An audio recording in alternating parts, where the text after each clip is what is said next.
जितने भी आज पर्यटक जापान के, इंडोनेशिया के, श्रीलंका से, चाइना से, विभिन्न देशों से आते हैं, उनके लिए वहाँ पर कोई सुविधा नहीं है। जबकि देश विदेश का लोग आ रहा है, क्या छवि जाएगा ये बात देखिए। और उस प्रस्ताव को खुद विधायक ने वापस कर दिया। इससे बड़ा शर्मनाक बात कोई नहीं हो सकता है।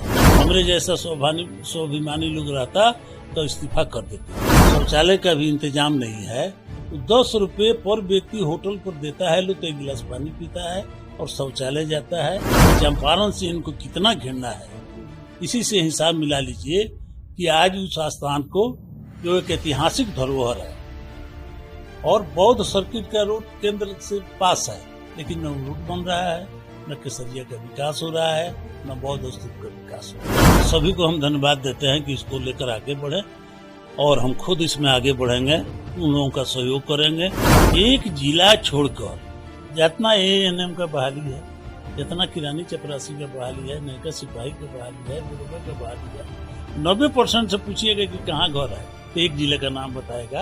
ये उंगली दिखाना विधानसभा में उंगली नहीं दिखाने की बात कर सकते हैं, लेकिन मुख्यमंत्री जी तुम ताम पर उतर जाते हैं। आज वोट हो जाए तो राजद की सरकार अपार बहुमत से बिहार में बन जाएगी।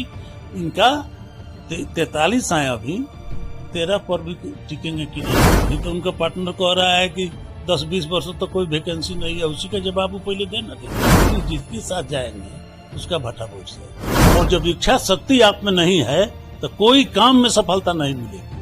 हर साल बाढ़ आता है, लूट होता है, लूट का पैसा कहाँ चला जाता है। और जब अच्छे दिन वाला कुर्सी पर बैठ गया तो 110 रुपये पेट्रोल हो गया, तो हम तो कहते हैं भैया हमारा वो पूरा दिन ही लौटा दो कि हमारा 60 रुपये डीजल पेट्रोल हो।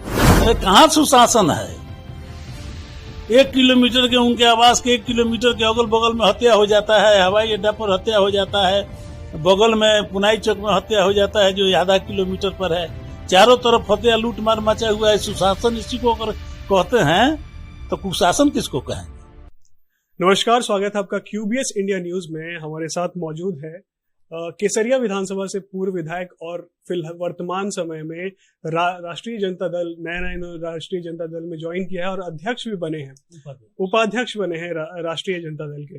हमारे साथ मौजूद है महेश्वर सिंह जी, जिनसे हम बात करेंगे राष्ट्रीय जनता पार्टी के आने वाले समय में। और सबसे एक गंभीर मुद्दा जो फिलहाल बहुत ज्यादा चल रहा है, केसरिया बुद्ध स्तूप का मुद्दा बहुत सारे लोगों ने उठाया है और बिहार का एक धरोहर है जिसकी तरफ कोई ध्यान नहीं देता है। हम सर से जानेंगे कि ये जो मुद्दा है कैसे इसको आगे लेकर जाने वाले हैं। बहुत बहुत स्वागत है सर आपका पहले तो न्यूज चैनल में। बहुत बहुत धन्यवाद आपको। देखिए, सबसे बड़ी बात है कि भगवान बुद्ध केसरिया में आके बौद्ध स्तूप जो है वहां पर ध्यान मग्न हुए थे। और जितने भी आज पर्यटक जापान के, इंडोनेशिया के, श्रीलंका से, चाइना से, विभिन्न देशों से आते हैं, उनके लिए वहां पर कोई सुविधा नहीं है जी। आज केसरिया जो बौद्ध स्तूप है वहां चारों तरफ जल जमाव हुआ है। एक सरकारी गेस्ट हाउस टाइप में बना है, तो लो लैंड में बन गया, वहां चारों तरफ पानी लगा हुआ है। बनाने वाला यह नहीं देखा कि हम जमीन को ऊंचा करें, वहां बनावे, जाने का उस गेस्ट हाउस में रास्ता तक नहीं है। ये हालत है। जबकि देश विदेश का लोग आ रहा है, क्या छवि जाएगा ये बात देख लीजिए। अभी विधायक वहां के हैं शालिनी मिश्रा जदयू, उन्होंने गैर सरकारी संकल्प में उठाया था उसके विकास का बात, और इतना दबाव पड़ा सरकार के तरफ से कि उनको अपना प्रस्ताव वापस लेना पड़ा। यह घोर निंदनीय है। हमरे जैसा स्वाभिमानी लोग रहता तो इस्तीफा कर देते। सत्तारूढ़ दल की विधायक और सत्ता से मांग कर रही हैं कि उसका विकास होना चाहिए, वहां जल जमाव नहीं हो, चाहे और सुधार हो जनता के लिए, और उस प्रस्ताव को खुद विधायक ने वापस कर लिया। इससे बड़ा शर्मनाक बात और कोई नहीं हो सकता है। तो देश की उन्नति के लिए बौद्ध धर्म के जो अनुयायी हैं वो आते हैं, देख के जाते हैं, आइडिया खराब होता है। देश के संबंध में, राज्य के संबंध में उन लोगों का आइडिया खराब होता है। कहीं ठहरने का, यहाँ तक कि लैट्रिन और बाथरूम का भी कहीं इंतजाम नहीं है, शौचालय का भी इंतजाम नहीं है। 10 रुपए पर व्यक्ति होटल पर देता है, लो तो 1 गिलास पानी पीता है और शौचालय जाता है। ये स्थिति है वहां की। और 15 बरिस से 16 बरिस से नीतीश कुमार जी बैठे हुए हैं। चंपारण से इनको कितना घृणा है, इसी से हिसाब मिला लीजिए कि आज उस स्थान को जो एक ऐतिहासिक धरोहर है और बौद्ध सर्किट का रोड केंद्र से पास है, लेकिन न रूट बन रहा है, न केसरिया का विकास हो रहा है, न बौद्ध स्तूप का विकास हो रहा है। हम और राजद के मुद्दे पे आएंगे, से पहले एक चीज मैं आपसे और जानना चाहता हूँ। जो भी युवा इस मुद्दे को उठा रहे हैं और आगे ला रहे हैं देश के सामने, बिहार के सरकार के सामने, एक संकल्प है कि आने वाले समय में कल 5 तारीख को वो बड़े स्तर पर ट्वीट करने जा रहे हैं इसको लेकर, तो उन युवाओं का हौसला बढ़ाने के लिए आप क्या कहेंगे, क्योंकि वो जोर शोर से काम कर रहे हैं? तो सभी को हम धन्यवाद देते हैं कि इसको लेकर आगे बढ़े, और हम खुद इसमें आगे बढ़ेंगे, उन लोगों का सहयोग करेंगे। जो समस्या होगी हम जनबल के साथ उन लोगों का साथ देंगे, और केसरिया के विकास के लिए जो भी करना पड़ेगा, चंपारण के विकास के लिए जो भी करना पड़ेगा, हम लोग जो भी लड़ाई लड़ना पड़ेगा हम लोग लड़ाई लड़ेंगे। चलिए, तो अब हम राष्ट्रीय जनता पार्टी की बात करेंगे, राष्ट्रीय जनता दल की बात करेंगे। आप नए इसमें शामिल हुए हैं और आपको उपाध्यक्ष बनाया गया। साथ ही ये भी कहा जा रहा है कि आप कई ऐसे आला नेता हैं जदयू को, उनको भी पार्टी में शामिल करने का प्रयास कर रहे हैं और लगातार उससे लगे हुए। तो राष्ट्रीय जनता दल के साथ जुड़कर आगे आने वाली जो राजनीति है उसको किस प्रकार से देख रहे हैं? देखिए, आज जो स्थिति है, बिहार नीतीश कुमार से संभल नहीं रहा है। अब कोई भी क्षेत्र देख लीजिए, कानून व्यवस्था की स्थिति देख लीजिए, खुद पटना शहर जो राजधानी है, एक क्राइम जोन बना हुआ है, और देहात की तो स्थिति और बदतर है। डेली हत्या, बलात्कार, लूटपाट, बैंक लूट चारों तरफ चल रहा है। तो बिहार इनसे संभल नहीं रहा है, नौजवानों को रोजगार नहीं मिल रहा है। एक जिला छोड़कर जितना ANM का बहाली है, जितना किरानी चपरासी का बहाली है, नयका सिपाही का बहाली है, दरोगा का बहाली है, 90% से पूछिएगा कि कहाँ घर है, तो एक जिले का नाम बताएगा, तो नालंदा जिला का। तो पूरा बिहार नालंदा जिला नहीं है, बिहार में नालंदा जिला है। सभी जिलों के नौजवानों को यह मौका मिलना चाहिए, लेकिन इनसे संभल नहीं रहा है। और हम राजद में इसलिए आए कि तेजस्वी यादव जी में देखे कि वह क्षमता है, वह गुण है, और ये कब तक डरवा के राजद के नाम पर और पुराने इतिहास के नाम पर, ये नहीं देखता है लोग। अगर उस समय कुछ क्राइम हुआ, उससे ज्यादा क्राइम तो अभी हो गया। एक समय था जो सभी वर्ग के लोग, एक तो राजपूत जाति से हम आते हैं, 12 मिनिस्टर थे, उनमें हमारे गुरु बड़े भाई सीताराम बाबू भी थे, सुरेंद्र बाबू थे, विजय कृष्ण थे, अशोक सिंह थे, वशिष्ठ बाबू थे, नरेंद्र बाबू थे, राघवेंद्र प्रताप सिंह थे, सारे लोग भरे हुए थे, बसंत सिंह थे, सारे लोग भरे हुए थे।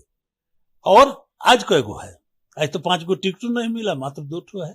सभी ब्राह्मण के लोग मिनिस्टर थे, क्षत्रिय उसमें मिनिस्टर थे, भूमिहार जाति का लोग, उच्च वर्ग का लोग भी था, और पिछड़े वर्ग का भी लोग था।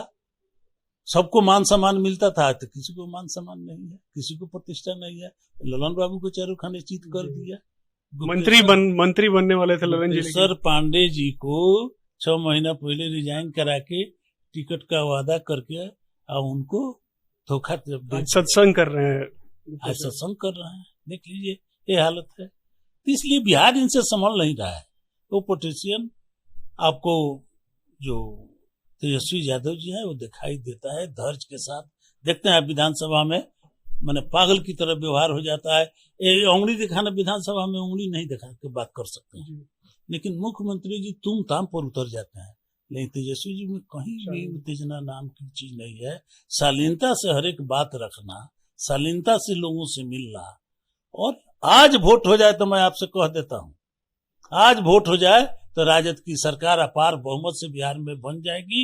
इनका 43 आए, अभी 13 पर भी टिकेंगे कि नहीं। लेकिन आप कह रहे हैं सर नीतीश कुमार से बिहार नहीं संभल रहा, लेकिन जदयू के ही जो नेता है और उपेंद्र कुशवाहा है कह रहे हैं कि PM के कैंडिडेट हैं और सबसे अच्छे कैंडिडेट हैं।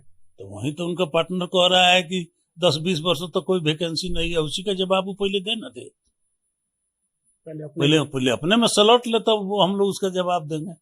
नरेंद्र मोदी होंगे कि नीतीश कुमार होंगे, इससे हमको कोई इंटरेस्ट नहीं है। हम तो चाहेंगे कि हमारा महागठबंधन का लोग महागठबंधन की सरकार बने, और हम लोग प्रयास भी करेंगे। लेकिन ये दोनों में कौन होगा? जदयू भाजपा पहले सलट ले। जदयू भाजपा तो आपस में सलटेगी, लेकिन आप भी काफी समय से जदयू से जुड़े हुए हैं। जी, थे, लेकिन अब आने वाले समय में क्या लगता है कि महागठबंधन ने एक बार फिर से नीतीश और तेजस्वी को लाने में क्या आपका एक कुछ अहम रोल होगा कि एकदम ही उसको नकार दिया जाए? मैंने नीतीश को लेकर अगर इसमें आना होगा, नीतीश जिसके साथ जाएंगे उसका भट्टा बैठ जाएगा। तो डूबते हुए जहाज पर कौन सवारी करना चाहेगा? ये डूबते हुए जहाज है जी। और इनको जनता के काम से, बिहार के विकास से कोई माने मतलब रह नहीं गया। अपना सुख सुविधा चैन इसी आराम में लगे हुए हैं, राजा बने हुए हैं, राजा की तरह सारा इनका बात व्यवहार है।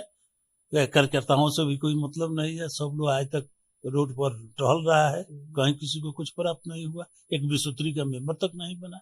सर, आप डूबते हुए नाव की बात कर रहे थे और बिहार, आखिरी सवाल भी है ये, पूरा बिहार आज डूब रहा है, हमेशा ही बाढ़ की समस्या आती है। नीतीश कुमार पिछले 15 सालों से मुख्यमंत्री है, क्या लगता है अभी तक कोई समाधान क्यों नहीं निकल पाया? गद्दी पर वो बैठे हुए हैं, समाधान चाहते तो नेपाल से बात करके और केंद्र से बात करके इसका राह नहीं निकल सकता था, नदियों को जोड़ा नहीं जा सकता था। वाजपेयी जी ने प्रस्ताव रखा था सबसे पहले। तो सवाल है कि करने की इच्छा शक्ति होती है, और जब इच्छा शक्ति आप में नहीं है तो कोई काम में सफलता नहीं मिलेगी। हर साल बाढ़ आता है, लूट होता है, लूट का पैसा कहां चला जाता है? विभिन्न विभागों में, ये आपको निबंधन विभाग है, करोड़ों करोड़ रुपया आ रहा है, चारों तरफ भ्रष्टाचार फैला हुआ है। ब्लॉक से लेकर कौन ऐसा विभाग है जहां भ्रष्टाचार नहीं फैला हुआ है? कहां चला जाता है पैसा? क्यों अफसरशाही बढ़ा हुआ है? अफसरशाही, ये जदयू के लोगों से बिना पैसा लिए हुए काम नहीं करता है कोई अफसर। क्यों ले रहा है? इसलिए कि उसको देना पड़ रहा है। आज 20 लाख 25 लाख से कम, 50 लाख से कम एसपी का पोस्टिंग नहीं है, डीएम का पोस्टिंग नहीं है, तो जाके पैसा लेगा।